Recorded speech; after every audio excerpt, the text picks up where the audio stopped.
તો વેરાવળ પાલિકાની વધુ એક બેદરકારી સામે આવી, જેમાં શહેરની પવિત્ર મનાતી દેવકા નદીમાં ભૂગર્ભ ગટરનું દૂષિત પાણી ઠાલવવામાં આવતા પર્યાવરણ અને જનજીવનને અસર પહોંચી રહી છે। સમગ્ર શહેરનું ગટરનું પાણી સીધું નદીમાં છોડાતા આસપાસના વિસ્તારોમાં દુર્ગંધ અને પાણી પ્રદૂષિત થવાની ભીતિ ઊભી થઈ છે। નદીની આજુબાજુના વિસ્તારોમાં રહેતા રહેવાસીઓ પર તેની ગંભીર અસર જોવા મળી રહી છે। દેવકા નદીમાં દૂષિત પાણી જતા માછલીઓના મૃત્યુથી માછીમારોને પણ ભારે નુકસાન વેઠવું પડી રહ્યું છે। નગરપાલિકાનું કહેવું છે કે હાલ એસટીપી પ્લાન્ટનું કામ ચાલુ હોવાથી પાણી નદીમાં જઈ રહ્યું છે અને ટૂંક સમયમાં તેને ડાયવર્ટ કરવામાં આવશે। સ્થાનિક રહીશો દ્વારા તાત્કાલિક અસરકારક પગલાં લેવા માંગ ઉઠી છે।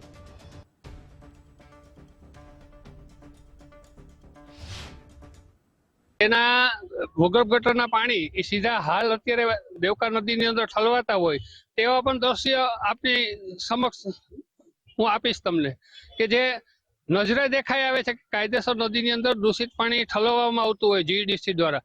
તે ક્યાંક ને ક્યાંક આમાં તંત્રની ઘોર બેદરકારી અને જે આવનારા દિવસોની અંદર જે આ મચ્છરજન્ય જે રોગચાળો ફાટી નીકળશે તેની પાછળનું કારણ હાલની અંદર જે વેરાવળ પાટણ સંયુક્ત નગરપાલિકાના સત્તાધીશો અને અધિકારીઓ આના જવાબદાર ગણાશે। નદીમાં પાણી છોડાઈ રહ્યું છે એ અમુક જે ઓવરફ્લો થાય છે, જે ગટર જૂની ગટરોમાં અત્યારે આપણે ગટરનું કામકાજ ચાલુ છે પાઇપલાઇનનું, તો જૂની ગટરમાં જે અત્યારે આપણે પાણીનો ભરાવો થાય છે એનું જે ઓવરટોપિંગ થાય છે એ પાણી જ અત્યારે એવું નદીમાં જાય એવું લાગે છે।